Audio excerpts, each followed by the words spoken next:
Welcome to another cross-border talk where we will now focus on European affairs and we'll be discussing on a number of probably problematic or contentious issues with Konrad Watrin, who is a former teacher and also having academic background and a former correspondent, foreign correspondent for his nation's media. We have just had uh, elections in Thuringia and Saxony, where a certain tendency has been confirmed, that is of certain weakness of the liberal center in France and Germany. And I know that Konrad is somebody who has also studied in the USA and has strong liberal and democratic convictions, is probably thinking about these issues, what is going on with, let's say, the liberal center and with Europe. So first of all, Konrad, if you allow me to start with this, yes, we see that there is a rise of political forces which are labeled by many as kind of neo-fascist, either to the right or to the left. How is this rise of the periphery, let's say, peripheral forces, changing the German politics?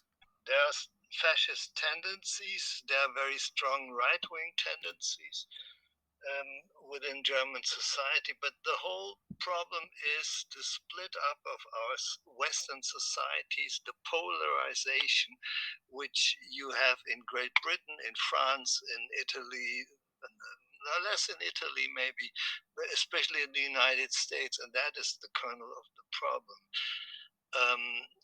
The frightening thing is that it mixes with the almost traditional tendencies, which are hard to explain, of East Germans, which make up about 1/3 of our nation, and their general frustration about the so-called change after the revolution of 1989. Which is a very complicated phenomenon. There's simply tremendous frustration because they just feel cheated and they feel slain over the table, as we say in German. And although the facts are against it, the recent facts is that the development in Eastern Germany in part is even better than in Western.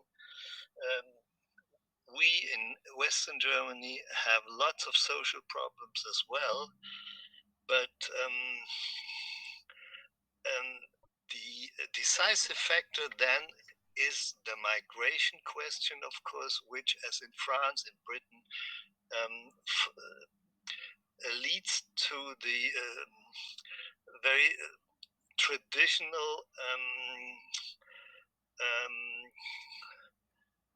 dictatorial trick to focus on the other, or to focus on the foreigner, and to blame some whoever it is. It could be Jews, it could be Russians, it could be Turks, it could be Muslims, whatever kind of foreign, it could be Chinese, whatever foreigner, and focus on them as the and that of course leads to the fascist movement. The most frightening phenomenon, as the last elections have shown, is that the youth is turning right. The young people, and in some of our states now, they are allowed to vote from 16 on. They used to be green, they used to be liberal, maybe a little bit left-wing, directed towards the green, and now they are directed towards the right, and that is really frightening, especially the boys. Not so much while the young girls are turning left, are turning more left. That is quite astonishing, according to recent studies. Okay, but still, you just constate that there are rising problems. But what is the path forward if you want for the German democracy or society? Well, the path forward, I guess, goes into the direction two things. First of all, we have lots of social problems which have not been acknowledged in the recent decades. There is a huge failure of the 16 years of Angela Merkel, although it would be much too easy to blame everything on her. But as well, failure of the Social Democrats. For example, the housing problems are getting worse and worse and worse. We simply don't have enough living room space, cheap enough for people to afford. Then, if you then have 1, 2, maybe up to 3 million refugees, which are accepted in the country, and they get the housing for free, in contrast to the Germans, then you have legitimate reasons why Germans should start to feel uncomfortable, you see, especially those in the lower stratas, which of course also feel threatened by these foreigners, refugees, migrants, because they are a competition on the job sector. That is a natural thing. The same happens in England, in the United States, in France. This is the process of our deindustrialization period we are living in. You see. Now, the direction, I think, has to be, first of all, we have to try to find this to keep up economic stability, which is not so bad, but at the moment it doesn't look really good. Germany is kind of weak at the moment, and I think we have to improve this. We can only improve this in the international and European context, because we are entirely dependent on trading. And the second thing is education. I think this is even more important. I think it's more a cultural question. If it's not necessarily the economy which is the decisive thing, as Bill Clinton says, it's culture, stupid.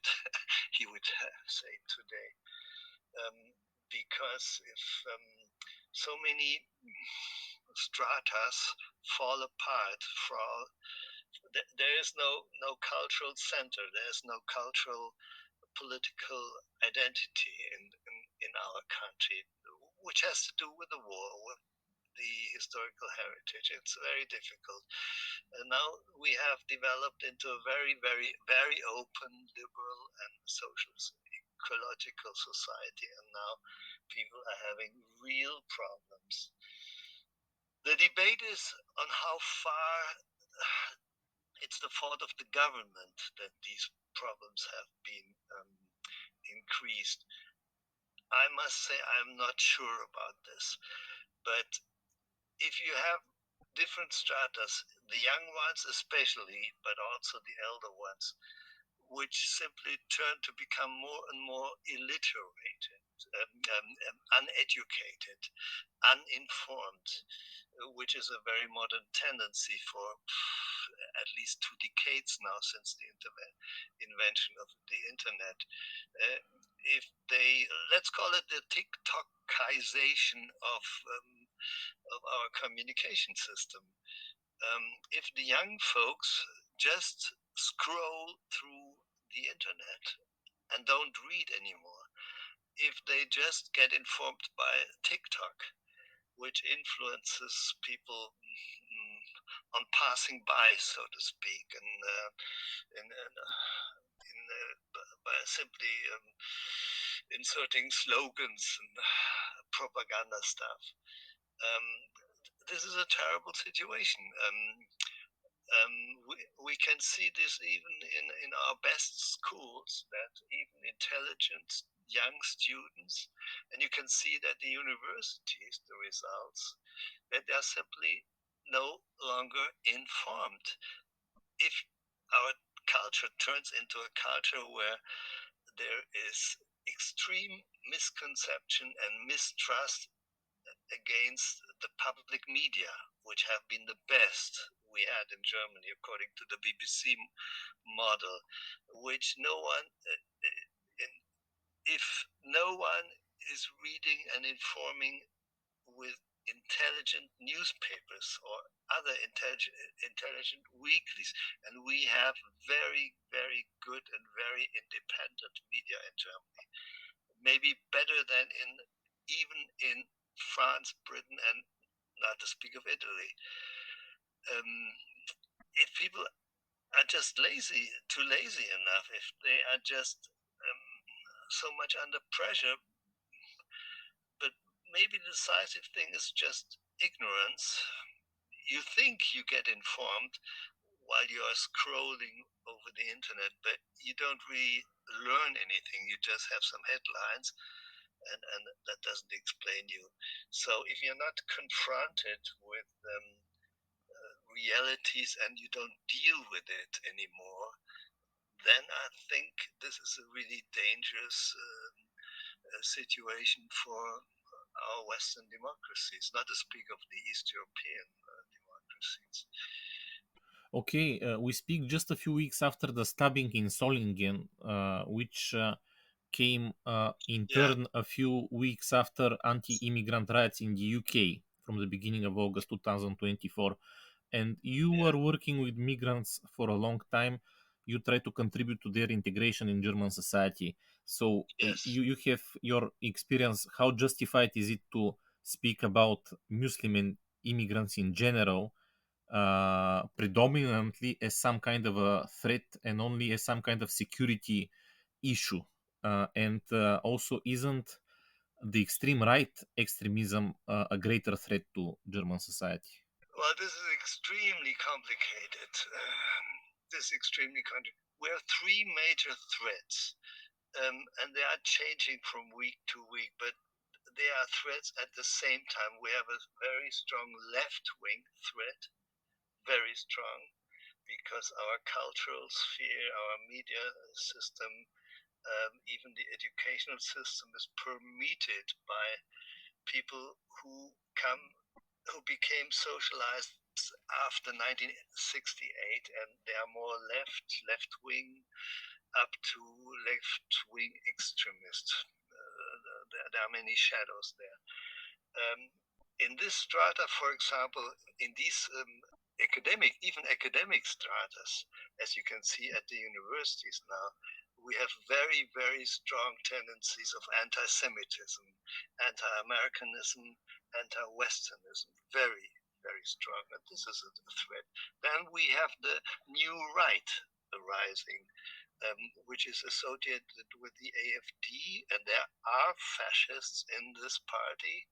The party originally started as a neoliberal conservative movement of professors who were just skeptical against the kind of European system we have. They were not even against Europe. And this party then was taken over more and more succeedingly by more and more right-wing people. And now we have entire regions in Eastern Germany who are fully up in line on a very right-wing basis with the AfD. This is true, but it's hard to say how much is simple protest and frustration and how much is true fascism. I wouldn't dare. And at the moment, I don't know any reliable numbers on this. You cannot set this equal to the results of the election. So if we have between 20 and 30% AfD in some of the states in East Germany, and this is going to be a very, very different difficult situation now in balancing new coalitions. We have to be much more flexible. We're going to have probably Italian conditions here. You have in France a similar situation.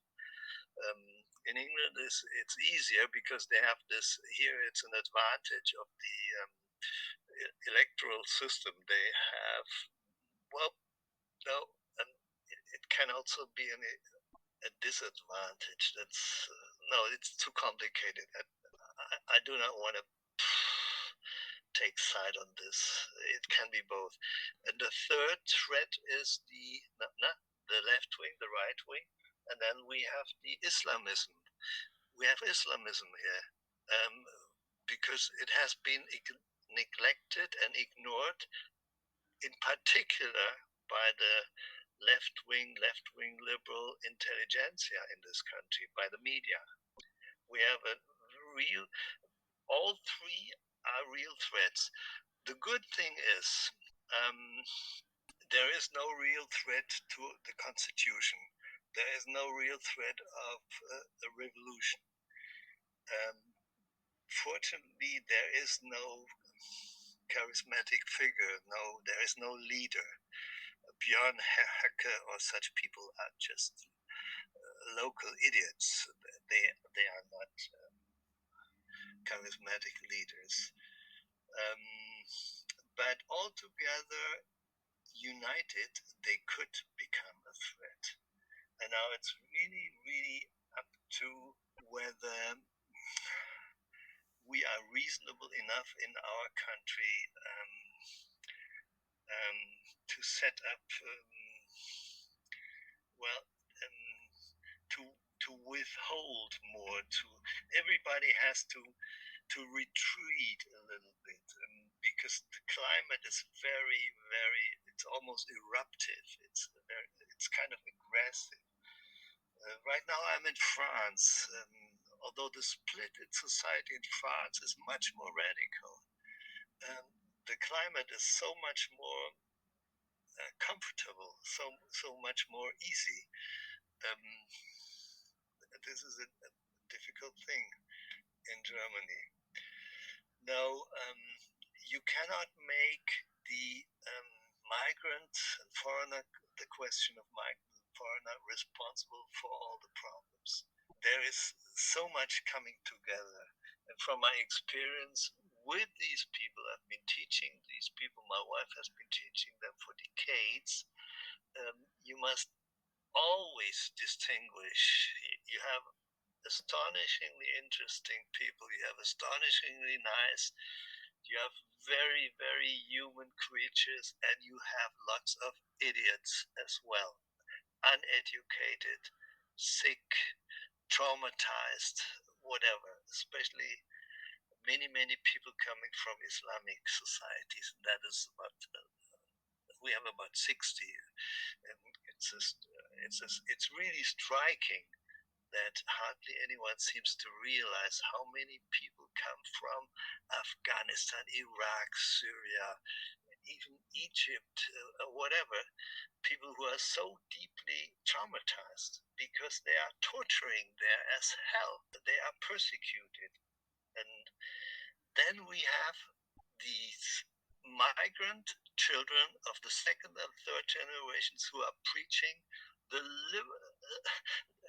a humanitarian Islamic religion which never existed in the home countries of their parents. This is such an absurdity. And this is virtually unknown, I think, just among a few more or less educated people. So I think the direction goes into enlightenment, political education,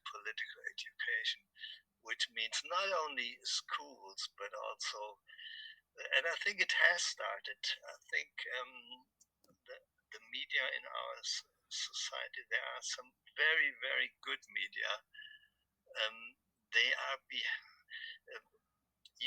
what you don't have, in other words, let me say in other words, there used to be in the last maybe up to 1 or 2 years ago, 3 years ago, there was what was called, well, it was, you have to be careful because even the AfD and the new right, they are taking over language, slang of the former left one, which is a really dangerous thing. It's a Putin method, so to speak. There used to be a mainstream, a left mainstream, which claimed always ourselves as responsible for anything. It was always the evil coming from the United States, the evil coming from Brussels, and not to speak of Israel, of course. And this is being changed.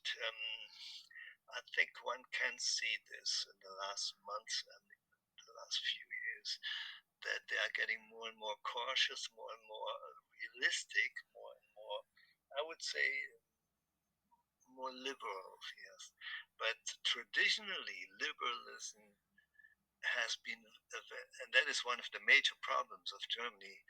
Traditionally, liberalism has been very, very weak, at least for the last 80 to 100 years. It used to be strong during the Kaiserreich, during the German Empire. At least there was a very powerful liberal party, although the climate of society was not liberal at the time. It was more chauvinist, in truth.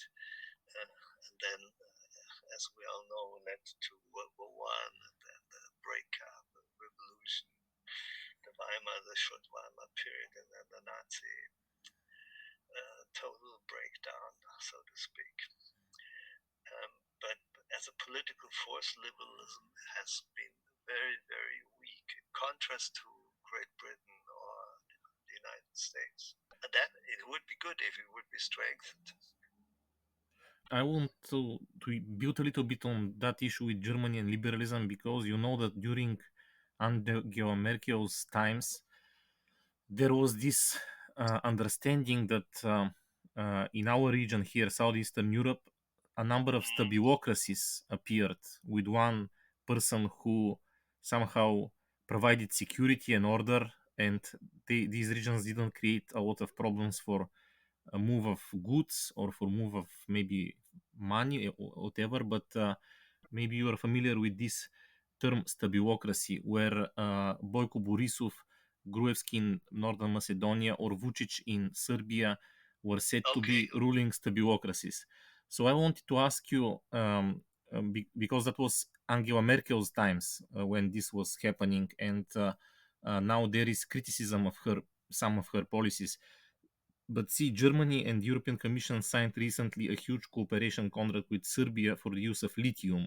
On the other hand, we see that Ursula von der Leyen and Bulgarian former Prime Minister Boyko Borisov supported each other strongly during the EU elections, even though Borisov himself had some populist anti-European messages recently on the law against anti-LGBT propaganda in schools.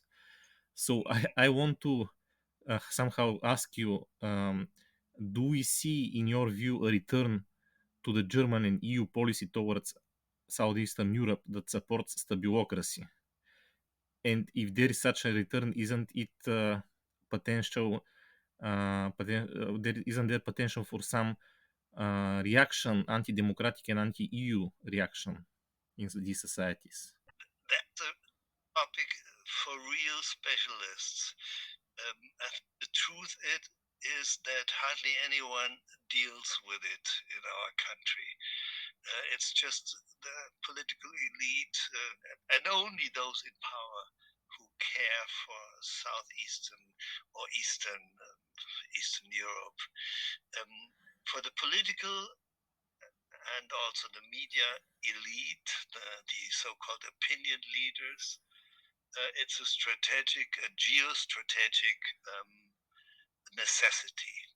If we want to unite this European continent on a peaceful, democratic way, we have to have open societies and democracies all over Europe, at least until the borders of Russia. In the 90s, we were even dreaming of including Russia into it. That obviously didn't work, and it will take at least another 100 years, I'm afraid, until there will be another rapprochement to Russia. No, but in detail, this is a question of specialists.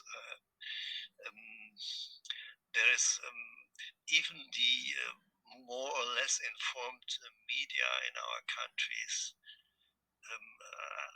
I bet it's only a few professors at universities who really know what's going on in Moldavia and whether we have to stabilize such countries or just let them go to wherever. This is so far away, so far aloof from the public interest that you have to ask.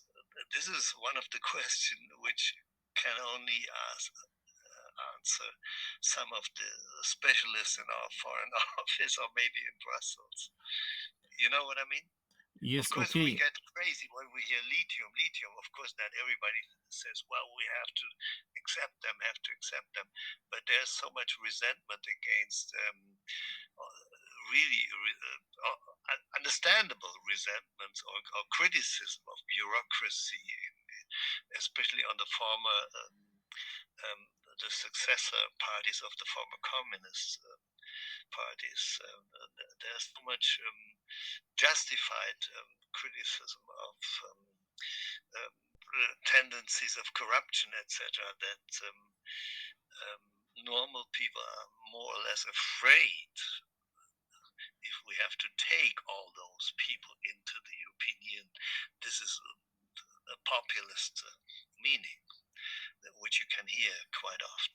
Okay, I still believe you are an informed German citizen because I know you really follow various media and you really think in on many levels about what is going on around Germany.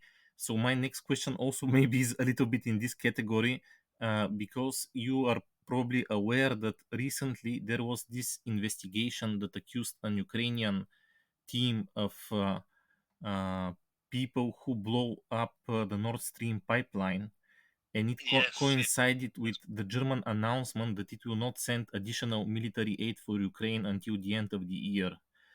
And yeah. curiously, it was Donald Tusk, who is generally considered pro-German politician in Poland, but he said everyone who promotes Nord Stream should be ashamed and be silent.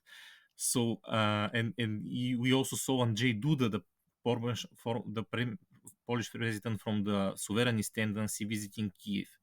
So I was wondering, in your reading, what is going on in this group of countries: Germany, Poland, Ukraine? Um, is there some change of the game which was taking place for maybe at least 1 year? Because Germany was a very strong supporter of Ukraine. And so, what is going on? I can't say, frankly, I can't say. I don't think there is a change going on. There is a not directed against Ukraine or anything. First of all, it's astonishing. It was a news that there was something going on, that a new Ukrainian was suspected, that he was hit. I don't know, where did he hide, in Poland? Oh, I forgot the details about that. But 2 days later, there were no consequences. When I heard this first, I thought, well, wow, this is going to blow up the whole alliance with Ukraine. No, there's a strange consensus in even our critical media not to pursue this, since we don't really know. Speculation is forbidden. In a certain degree, this is reasonable. What is going on the other hand, there is a change that our government has to change the policy of open hand, if I might call it that. I forgot the correct term. We've been playing around and throwing around with hundreds of billions of dollars of euro in the recent 1, 2, 3, 4 years. Just 100 for rearming our army, which barely exists. It is necessary to do that, but we have the social problems, we have the housing problems. We can't afford, and then we have the 2, 3, I don't know how many million of refugees and migrants which have to be fully supported. So the government has to get back to a certain degree of austerity policy. And the question will be, how are we going to do that? And at the same time, rising our efforts to support Ukraine. At least officially, the line is still rising it. And even if an AfD party, which is more or less pro-Russian, would come to power in Eastern Germany, which I do not see. I still do not believe that this will happen. They won't come to power. Even then, we will continue to support, because everybody has understood that either we help them to fight against Russia, or the next will be Balticum, Moldavia, maybe Bulgaria, maybe I don't know what. I don't think there is a split up. But of course, if we have, let's say, a Trump winning in America, if we have a left-wing government in France, or Madame Le Pen coming to power, and if the new right-wing tendencies should continue and take over in Germany, which I do not believe either, then it would become very, very, very difficult. But at the moment, it's very hard to see that the first necessity, which I would see, is what we would need is some strong chancellor as Konrad Adenauer or Helmut Schmidt at the time, in the 50s, 60s, 70s. What we would need is a strong leader as General de Gaulle in France, with a new, really igniting European idea of really uniting this continent, even on a military basis, and preparing really for a serious threat, not because we want to lead a war, but because we want to prevent it. If we would take such an effort, which is simply utopian at the moment, I think that would be the direction we would have to think of. And with my final question, I want to return you to the times when you were foreign correspondent in Egypt, maybe some 20 or more years ago.